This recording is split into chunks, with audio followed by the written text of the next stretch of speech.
Bonjour, en cette période de crise, alors qu'on croit ou qu'on veut croire que tout a été essayé en matière de lutte contre le chômage, demain vous propose de redécouvrir l'insertion par l'activité économique, un secteur qui a fait et qui continue à faire ses preuves. Et pour parler d'insertion par l'activité économique, j'ai le plaisir de recevoir monsieur Jean-Pierre Pauillac, qui est trésorier des chantiers écoles nationales, et monsieur Laïc, Laurent Laïc, qui est président du comité national des entreprises d'insertion. Bonjour à tous les deux. Bonjour. Bonjour. On va essayer de faire une émission pédagogique. Et pour commencer, monsieur Pauillac, est-ce que vous pouvez m'expliquer ce que c'est qu'un chantier école et son parallèle, un chantier insertion? Alors, les chantiers partent d'un principe qui est la pédagogie du chantier école, qui veut que l'acte de production soit un acte apprenant. Bon. À partir et qu'on travaille sur quelque chose grandeur nature. C'est-à-dire, on ne va pas faire un mur et le démolir le lendemain.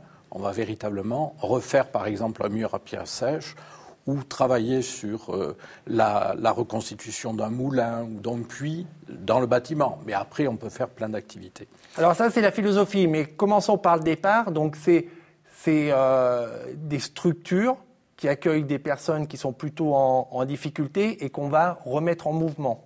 Exactement. C'est-à-dire, on accueille un public qui nous est présenté par des prescripteurs, puisque les structures d'insertion, en particulier les chantiers d'insertion, les ACI, comme on dit maintenant, ateliers et chantiers d'insertion, qui sont inscrits dans le marbre. En 1999, il y a eu un premier accord avec l'État et les chantiers d'insertion ont été reconnus. À côté, il y a les chantiers formation, qui utilisent la même pédagogie. La différence, d'un côté ACI, on a des salariés, donc on est employeur.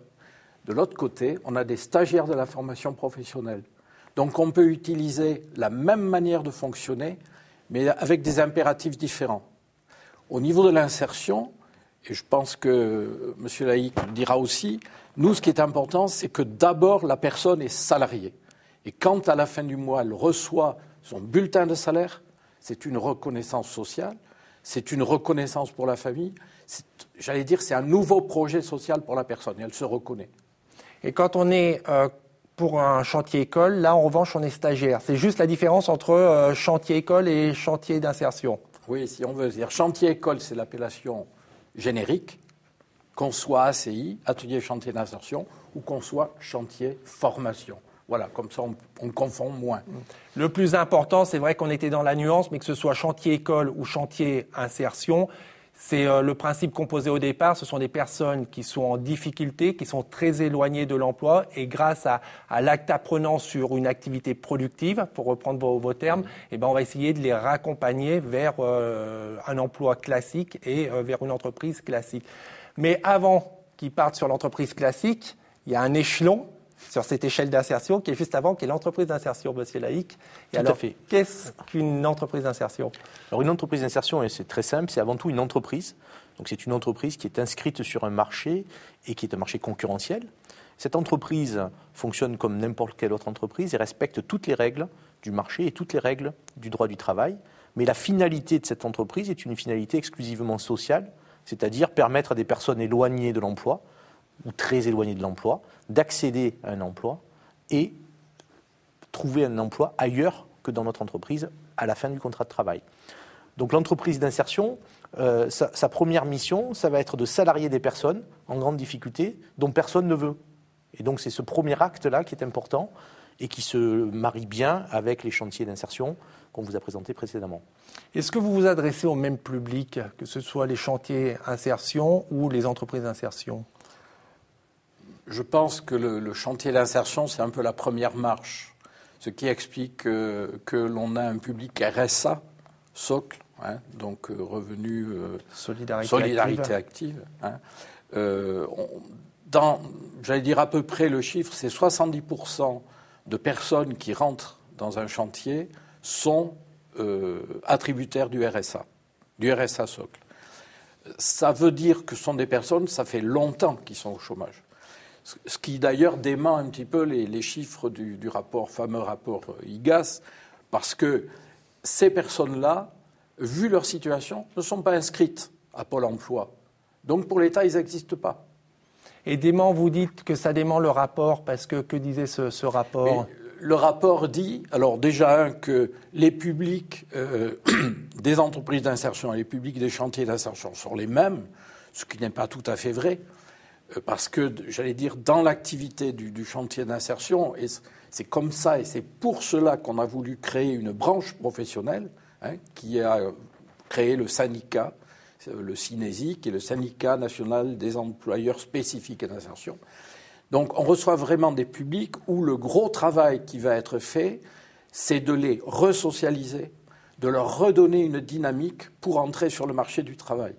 Et c'est vrai que dans certains cas, vu la situation des personnes, c'est très individualisé tout ça, vu la situation des personnes, certains ils vont arriver à faire un parcours à toute vitesse, et puis d'autres ils vont mettre beaucoup de temps, parce que ce sont des personnes qui sont quand même en souffrance quand ils entrent chez nous. D'ailleurs, un des signes de souffrance, c'est qu'aujourd'hui, de plus en plus, ces personnes-là sont agressives, beaucoup plus qu'il y a quelques années. Pourquoi ? Parce que la durée de chômage a été plus longue, la difficulté d'arriver sur le marché du travail est plus difficile. Ils sont vraiment exclus de ce monde du travail. Et ça, ils le refusent. Et tant qu'ils sont agressifs, j'allais dire, il y a un signe d'espoir. Parce qu'il y a une dynamique où ils se rebellent contre quelque chose qui est leur quotidien. Et les entreprises d'insertion s'adressent à quel public ? Alors, il est toujours très difficile de mesurer au pied à coulisses un degré d'éloignement à l'emploi.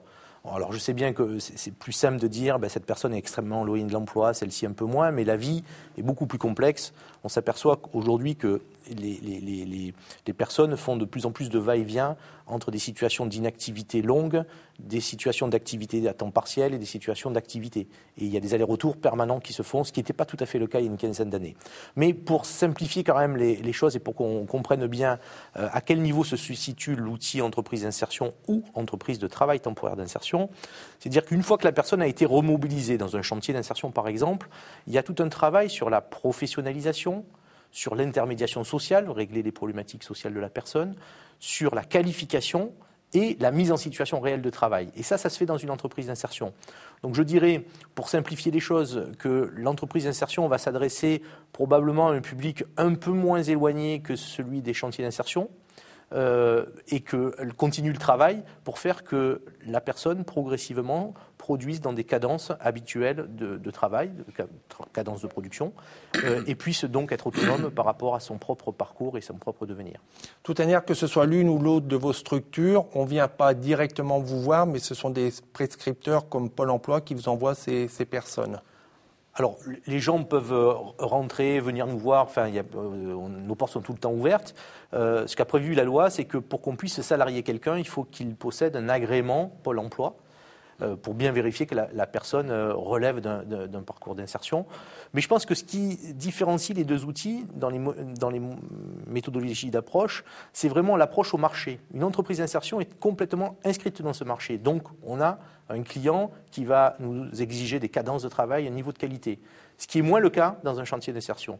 Et donc, le fait de pouvoir travailler sur la même personne avec des objectifs différents fait qu'on va pouvoir l'accompagner sur l'ensemble de ses facettes et donc que du coup les outils deviennent complémentaires. Alors après cette présentation pédagogique et théorique, je vous propose une illustration pratique. On va partir en Loire-Atlantique, découvrir un chantier d'insertion qui s'appelle Access Réagis et qui est spécialisé sur le maraîchage. Ils ont entamé une démarche de structuration de la filière pour favoriser les produits courts. C'est parti pour la Loire-Atlantique.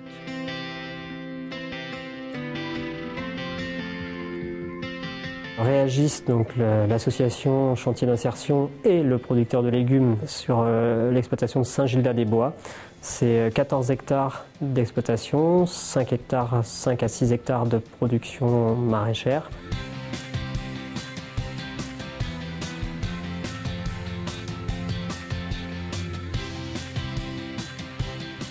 Panier Équitable en fait est un groupement de producteurs pour faire du circuit court. C'est notre priorité, c'est bien un achat de consommateurs vers le producteur en direct. Il n'y a pas d'intermédiaire, sachant que toutes les productions sont des productions issues de l'agriculture biologique ou des productions du terroir faites par les producteurs sur leur exploitation.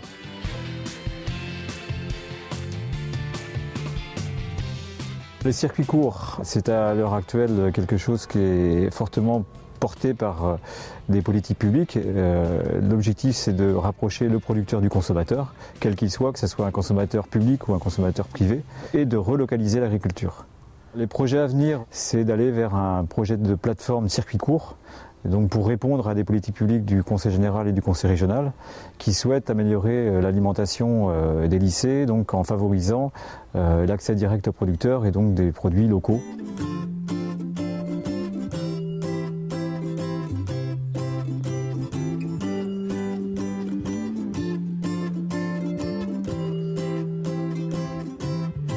L'idée, c'est d'être l'intermédiaire entre les producteurs et les consommateurs, et donc à la fois de faciliter les problèmes logistiques que pose la mise en place de circuits courts, et de faciliter la première transformation des produits qu'on recevra en mettant en place une légumerie qui permettra de faire une première préparation pour acheminer les produits vers les lycées ou les collèges ou collectivités privées qui souhaiteront donc s'engager sur une politique d'achat en circuit court. Ça prendra en compte normalement l'épluchage, le lavage et puis le conditionnement plutôt en classe 4. Donc ça veut dire sous vide puisque c'est une des contraintes qu'on a aussi pour approvisionner notamment les collectivités publiques que sont les lycées et les collèges. Monsieur Pauillac, le maraîchage, l'agriculture, de façon générale, c'est un bon outil pour travailler à l'insertion des personnes? Alors, c'est toujours un débat très curieux. Moi, je dis ce retour à la terre est significatif. On retrouve ses racines. On se replante, on se remet sur ses deux pieds. Ça, c'est important. Enfin, alors, peut-être que c'est dans les idées, mais enfin, c'est important, je crois, pour les personnes. Le problème de l'agriculture, et en particulier du maraîchage bio, c'est un problème économique. Là où sur un espace de maraîchage, vous allez avoir un salarié qui travaille avec des outils techniques, etc., dans un chantier, vous allez mettre 12 personnes sur le chantier. Donc, économiquement, le rapport est difficile. S'il n'y avait pas l'accompagnement des personnes par le biais des contrats aidés, donc de la prise en charge pratiquement du salaire des salariés en insertion, ça ne serait pas possible, à mon avis. Donc, ce sont des équilibres économiques qui sont très, très, très, très limites et où vraiment, il faut vraiment jouer toute la carte et tout l'équilibre de ce que peut apporter la subvention et de ce que peut apporter la production qui est faite dans le chantier. Alors justement, on reviendra sur le financement, on parlait un petit peu d'efficacité. Est-ce qu'aujourd'hui, on peut dire que l'insertion par l'activité économique est efficace? Alors peut-être en prenant les deux structures, par exemple pour les entreprises d'insertion, est-ce qu'on peut dire que ce que vous faites, ça marche, ça fonctionne? Écoutez, oui, ça marche. Nos entreprises respectives le montrent au quotidien. Et quand je dis que ça marche selon deux modèles. D'abord, ça marche parce qu'on développe des produits, des services efficaces pour nos clients. Et on voit bien que dans le reportage qu'il y a eu, on parle bien d'alimentation et d'alimentation bio. Et c'est efficace pour les personnes, puisque le fait même de salarier des personnes, de les mettre sur des véritables marchés, de leur proposer des véritables prestations, font que ça leur permet de se reconstruire, de poser leurs valises, de partir de là où elles en sont dans leur parcours professionnel et personnel, et de reconstruire leur trajectoire dans la vraie vie économique. Et donc, c'est efficace au-delà des résultats dont on parlera, je pense, après, sociaux et de placement emploi. On peut en parler tout de suite. Alors, je sais que l'évaluation, c'est toujours un sujet un petit peu délicat, mais par exemple, parmi les salariés qui passent dans votre entreprise d'insertion, combien vont après trouver un emploi dans une entreprise dite classique? Alors, d'après notre observatoire des entreprises d'insertion de l'année 2011, on en a un peu plus de 1 sur 2 qui retrouvent un emploi dans une entreprise classique. Et pour celle qui n'a pas eu la chance ou l'opportunité de retrouver un emploi, elle va rester dans une entreprise d'insertion, elle va repartir sur des circuits qualifiants? Alors, elle peut rester dans l'entreprise d'insertion dans la limite des 24 mois de l'agrément. Puis après, il y a tout un travail avec les prescripteurs pour tirer les points forts du parcours, voir les points de difficulté où la personne n'est pas arrivé à gravir un échelon, pour pouvoir retravailler avec elle et travailler avec le prescripteur. Donc il y a un suivi aussi du travail que l'on fait au-delà de l'entreprise d'insertion. L'entreprise d'insertion ne va être qu'une étape dans le parcours de vie d'une personne ou dans le parcours professionnel de cette personne-là. Il faut arriver à le valoriser, même quand le parcours n'est pas positif, parce que toute expérience de travail mérite d'être vécue et on doit pouvoir en tirer les points forts et les points faibles. Donc je dirais c'est certes par rapport à la sortie emploi et au taux de sortie qu'on nous demande de produire, ce ne sera pas positif, mais pour la personne et pour son travail à venir, ça peut l'être. Et pour les chantiers d'insertion, quelle est l'efficacité ? Et je pense qu'on doit se retrouver sur des chiffres où on a à peu près 23% de personnes qui vont vers un travail durable, c'est-à-dire un CDI, un CDD de plus de 6 mois. Ensuite, on a à peu près 20% aussi qui repartent sur des parcours, donc là, qui vont avoir des parcours vers une autre structure d'insertion. On a une autre partie de personnes qu'on a réussi à amener, j'allais dire, de l'illettrisme ou de la non-possibilité de calculer ou de maîtriser l'outil informatique, à les amener à des parcours de formation qualifiants, donc à leur permettre d'entrer sur un parcours de formation qualifiant. Et puis, bien sûr, il y a ceux qui, malgré tout le travail qui a été fait, n'arrivent pas à émerger, ce qui pose, entre guillemets, la question, est-ce que les 24 mois, pour certaines personnes, c'est suffisant ? Et pour qu'on se rende compte aussi, il y a combien de chantiers d'insertion et ça représente combien de personnes en insertion ? Alors, il faut savoir qu'au niveau national, il y a à peu près 1800 structures qui font du chantier d'insertion. Ça représente 70 000 salariés, dont 63 000 qui sont des salariés polyvalents, c'est-à-dire des salariés sur un parcours d'insertion. Sur chantier école même, on a aujourd'hui 650 adhérents, on représente 33 000 salariés et on a 18 associations régionales qui sont un relais, j'allais dire, du niveau national sur le territoire. Et les entreprises d'insertion, vous représentez combien de salariés pour combien d'entreprises d'insertion ? Alors l'entreprise d'insertion, il y a 1200 entreprises d'insertion en France, ce qui représente 65 000 salariés, la moitié en insertion, la moitié en salariés permanents, pour un chiffre d'affaires consolidé d'à peu près 1 milliard d'euros. Et en ce qui concerne le CNEI, c'est 60% de ces entreprises qui adhèrent à notre fédération et à notre réseau. Donc si je vous ai bien entendu, ça fait à peu près 30 000 personnes en insertion du côté des entreprises d'insertion, 60 000 du côté des chantiers d'insertion, ça fait 90 000. On a à peu près 5 millions de demandeurs d'emploi en France. Pourquoi les chiffres sont si bas et pourquoi on n'a pas plus recours à l'insertion par l'activité économique ? Alors, premièrement, une entreprise d'insertion ou une entreprise de travail temporaire d'insertion, c'est un projet entrepreneurial. Donc il faut un entrepreneur qui veuille prendre des risques, qui veuille mettre en œuvre une idée avec des personnes. Et donc ça ne se trouve pas facilement et on a les mêmes problèmes que n'importe quel secteur d'activité qui veut développer son activité avec des entrepreneurs. Deuxième problème, c'est que l'équilibre dans une entreprise d'insertion est un équilibre qui est parfaitement instable. C'est déjà compliqué pour une entreprise de s'en sortir économiquement et socialement dans le monde d'aujourd'hui. Pour une entreprise d'insertion, c'est d'autant plus compliqué. Et donc, la santé financière de ces entreprises sont toujours délicates et fragiles. Troisième problème, c'est que ces entreprises, elles appartiennent à la fois au champ économique et à la fois au champ social. Autant dire qu'on ne sait jamais trop comment les classer. Et donc, face au pouvoir public, on a parfois la difficulté de se faire entendre pour qu'on nous permette ce développement et qu'on nous aide à développer ces entreprises-là, puisqu'on est inclassable. Et du côté des chantiers d'insertion, alors pourquoi il n'y a pas plus de personnes qui sont recrutées par les chantiers ? Moi, j'allais dire, aujourd'hui, c'est une histoire de gros sous. L'idée, j'allais dire, entrepreneuriale de lancer un chantier, il y a des projets sur mon territoire, Aquitain. L'année dernière, c'est 20 projets qui ont été refusés et qui auraient pu exister. Mais tout ça, c'est d'abord, il y a un problème de subvention, c'est-à-dire comment on va accompagner ces structures dans le travail qu'elles vont effectuer auprès des salariés. Et puis, il y a le nombre de contrats aidés qui sont limités. Et donc, on ne peut ouvrir un chantier que si on nous accorde les postes qui vont avec le projet qu'on a présenté. Et on ne vous accorde pas les postes parce que vous êtes quoi, un puits sans fond et que ça coûte cher et que ça rapporte rien à la société, si je veux être un peu provocateur? Nous, ce qu'on remarque, c'est que quand, par exemple, on reçoit une subvention de 1 euro, on redistribue sur le territoire entre 2 et 3 euros directement sur la vie économique.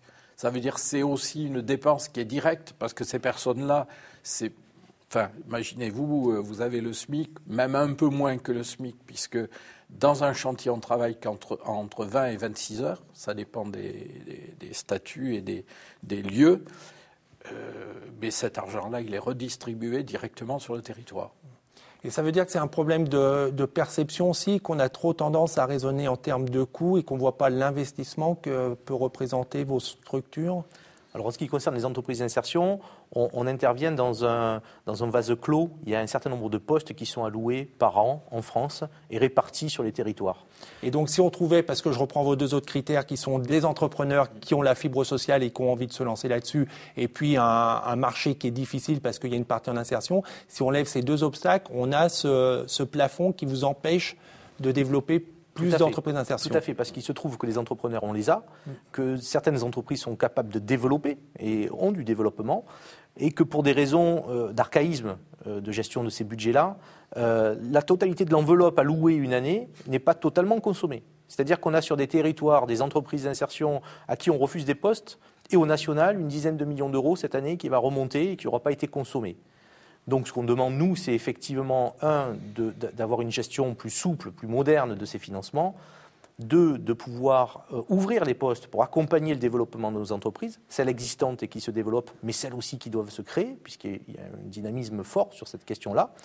Et troisièmement, qu'on nous paye le coût de cette prestation sociale au juste prix, le juste prix devant être revalorisé, puisque ça fait plus de 10 ans que nos entreprises n'ont pas été augmentées sur le prix de leurs prestations sociales, alors que le SMIC a pris 40% dans la même période.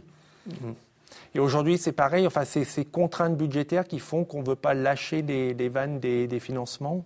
Alors, c'est certes des contraintes budgétaires, mais au lieu d'avoir une approche par rapport à la dépense, il faudrait qu'on évalue le coût économique de l'insertion. Et on s'apercevrait, comme il a été dit précédemment, que pour 1 euro dépensé, investi, le gain direct de cet euro se transforme de 1 à 3, selon les structures, dès l'année de la dépense.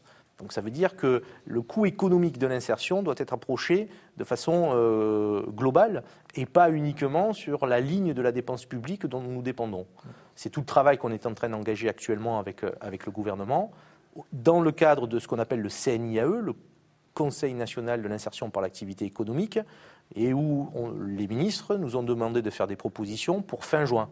Donc on nourrit un grand espoir pour qu'en fin juin, nous puissions avoir satisfaction sur nos demandes, c'est-à-dire plus de postes pour assurer le développement et permettre à des chantiers, des entreprises d'insertion, des entreprises de travail temporaire d'insertion d'assurer leur développement et d'être payés correctement, de façon juste, je dirais, pour ne pas déséquilibrer nos équilibres financiers.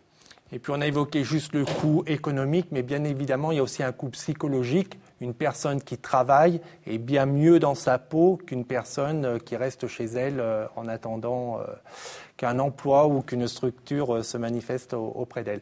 Alors je vous propose une deuxième illustration. On a vu tout à l'heure, c'était un chantier d'insertion. Maintenant, c'est une entreprise d'insertion qui se trouve en Île-de-France et qui s'appelle Cycleva.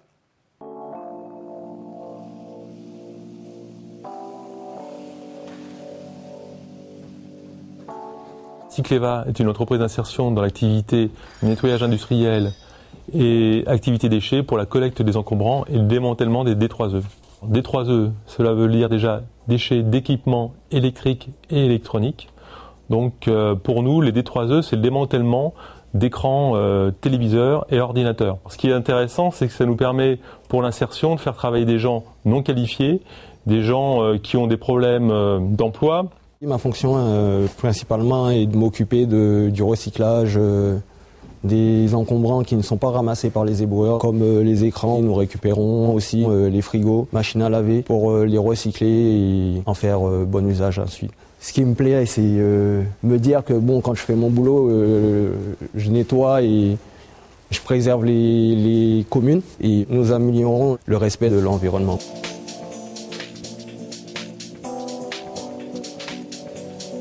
Alors les perspectives, c'est aujourd'hui pour nous une continuité dans l'activité déchets, donc notamment la création d'une déchetterie et d'une recyclerie. Alors déchetterie, ça veut dire en local l'apport de déchets de professionnels, mais aussi une recyclerie. Pour nous, ça va être de réemployer les matériaux qui nous sont apportés pour donner une seconde vie à l'objet. Donc il y a deux objectifs, un objectif social, donc l'emploi, mais aussi de permettre à une population avec peu de moyens de s'équiper. Nous avons 35 équivalents temps plein post-entreprise d'insertion, et pour l'augmentation de notre activité, il nous faudrait au moins 6 ou 10 postes supplémentaires, ce qui est difficile aujourd'hui d'obtenir. Les besoins sont politiques et puis aussi financiers, puisque nous avons besoin d'un projet comme celui-ci, c'est 1 à 2 millions d'euros au minimum, donc d'avoir des fonds de l'État, de la région, du département, voire de l'Europe. Les fonds européens, notamment FSE FEDER, seraient des fonds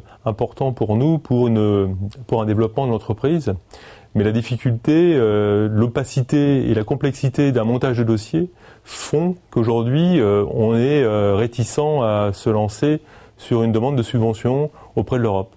On a vu tout à l'heure avec le chantier d'insertion, on était sur le maraîchage. Là, avec l'entreprise d'insertion, on est sur le tri des déchets. Quelles sont les filières sur lesquelles se développent vos structures ? Alors, il y a de nombreuses filières sur lesquelles nos structures se développent, mais actuellement, tout ce qui est métier vert, ce qu'on appelle les métiers verts, est en fort développement. Donc là, on a vu, par exemple, la gestion des déchets. Il en est de même pour l'eau, le métier de l'eau. Alors, insertion et déchets, ça a déjà été fait. Insertion et eau, beaucoup moins. Donc, c'est un secteur de développement très fort. Il en est de même sur tout ce qui est l'utilisation de matériaux durables dans le secteur du bâtiment. Dans le secteur du transport aussi, il y a des évolutions majeures sur le matériel pour qu'il soit plus écologique.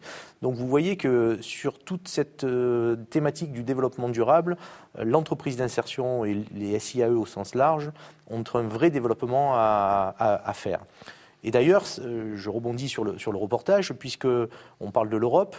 On a été entendu auprès de la Commission européenne et on s'aperçoit que tout ce qui touche à la croissance dite intelligente, alors c'est le jargon européen, avec des emplois non délocalisables et avec des emplois qui produisent de l'inclusion active, donc de l'insertion, l'Europe est prête à soutenir ces initiatives dans les pays européens et notamment dans la France. On peut préciser, enfin je complète juste, dire que entreprise d'insertion, chantier d'insertion, c'est un petit peu atypique au niveau européen. Ça existe principalement en France, c'est principalement développé dans notre pays, mais que effectivement l'Europe est intéressée par ces structures d'insertion et qu'ils souhaitent développer ça au niveau des autres pays de l'Union européenne. Mais je vous ai interrompu, pardon. Tout à fait, mais ce qui est important, c'est qu'on est dans un nouveau plan européen qui s'appelle la stratégie 2020, donc ça va couvrir la période 2014 à 2020. Et donc toutes les cartes sont rebattues pour définir quelles sont les modalités d'intervention de l'Europe dans les pays membres.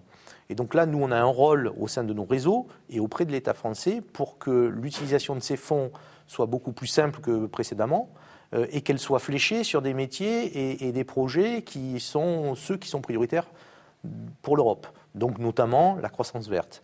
Donc vous voyez que le développement est possible. Ce développement, en ce qui concerne nos structures, ne se fera pas de façon ex nihilo. Elle se fait toujours avec des partenariats. Alors certes, partenariats avec des entreprises type chantier-école, ACI, mais aussi des partenariats plus larges avec le monde économique traditionnel. Il y a des grands groupes positionnés sur ces métiers-là. On a un rôle à jouer, nous, en tant que co-traitants sur ces métiers, pour permettre à des personnes en difficulté d'emploi d'accéder à des métiers qui sont en création. Et donc, ce type de filières sont des filières pour nous très intéressantes pour l'avenir. Et pour rappeler aussi sur les filières, on peut préciser que souvent les chantiers d'insertion ont été pionniers et vous avez créé des filières où après les entreprises plus classiques sont venues parce que vous avez créé le marché et satisfait des besoins émergents. Oui, c'est certain. C'est-à-dire qu'on a pu, jouer l'expérimentation, donc découvrir des filières nouvelles qui, d'ailleurs, après, sont prises en charge souvent par les EI. C'est-à-dire que le premier pas a été fait par le chantier et les EI ont pu continuer de manière beaucoup plus productive. Mais aujourd'hui, moi par exemple, les chantiers, on intervient sur tout ce qui est zone sensible. Quand on parle de croissance verte, comment on respecte le lit d'une rivière, comment aujourd'hui on se pose la question des cribleuses qui vont nettoyer les plages, qu'elles soient surtout chez nous Atlantique ou chez eux sur la Méditerranée, et où en criblant le sable avec des moyens mécaniques, on enlève toute la vie qui existe sous le sable, qu'on ne voit pas, mais qui existe. C'est le débardage à cheval. Et tout ça, c'est des choses qui reviennent. En face de chez moi, j'ai la chance d'habiter en face du château Aubryon, bien, ils se remettent à faire le labourage avec le cheval, qui est beaucoup plus respectueux des petits rangs de vignes minuscules. Voilà. Pour terminer et rapidement, donc vos deux structures, que ce soit les chantiers d'insertion, chantiers écoles et les entreprises d'insertion, ont manifesté plus que jamais la volonté de travailler ensemble. Pour quelles raisons? Pour peser plus lourd auprès du gouvernement et obtenir plus de moyens? Certes, mais c'est surtout parce qu'on est dans le 21e siècle. Et je pense qu'aujourd'hui, plus que hier, on a besoin de travailler ensemble, de montrer la cohérence de nos deux outils. Et sur les territoires, on n'en a pas beaucoup parlé aujourd'hui, mais la dimension territoriale est très importante. On s'aperçoit que le maillage entre un chantier d'insertion, une entreprise d'insertion, une collectivité territoriale, fait que l'emploi se développe, l'emploi non délocalisable se développe, et l'emploi pour des gens précaires aussi, parce qu'il n'y a pas que des numéros 1 dans notre société. Et donc, ce renforcement des liens, qui peut présager un mariage d'ailleurs dans quelques temps, à un moment donné est très important parce qu'il apporte de la lisibilité à nos interlocuteurs en disant on n'est pas des outils qui sont concurrentiels, on est des outils complémentaires et en rassemblant nos forces, non seulement on est significatif en termes de volume et puis on va permettre d'atteindre un objectif social et un retour à l'emploi à moindre coût. Et donc, face au gouvernement et aux enjeux de court terme que l'on a, il est important pour nous de montrer qu'on est capable de parler d'une seule voix et qu'on est capable de s'inscrire de façon complémentaire les uns par rapport aux autres. Et ce mariage potentiel, c'est aussi un gage d'efficacité pour toutes les personnes à qui vous venez en aide. Mais bien évidemment, la clé d'entrée, avant d'être l'approche structure, elle est l'approche des publics, des personnes. Un public, ça ne veut rien dire, c'est une personne. Et on s'aperçoit aujourd'hui que les personnes se retrouvent de plus en plus en grande difficulté et avec des structures autour qui ont de plus en plus de mal à les accompagner. Et le fait de pouvoir travailler de façon très complémentaire, c'est permettre aussi une orientation efficace en fonction des problématiques que l'on va rencontrer au fur et à mesure avec la personne. Quelqu'un qui ne va pas réussir dans une ETTI, donc dans une entreprise de travail temporaire d'insertion, parce qu'elle aura été orientée à tort sur cet outil-là, pourra aller éventuellement dans un chantier d'insertion. Ce n'est pas une régression, c'est simplement de positionner la personne là où elle en est dans son parcours personnel et professionnel pour maximiser les chances d'une réussite du parcours. Messieurs, merci beaucoup. Je rappelle que régulièrement, tous les mois, sur la chaîne Demain, on laissera une place importante à l'insertion par l'activité économique. Pour ceux qui veulent en savoir plus, en attendant, il y a 2 sites internet. Celui des chantiers écoles, c'est www.chantierécole.org. Celui du Comité national des entreprises d'insertion, c'est www.cnei.org. Et pour revoir cette émission, c'est www.demain.fr. À très bientôt. Au revoir.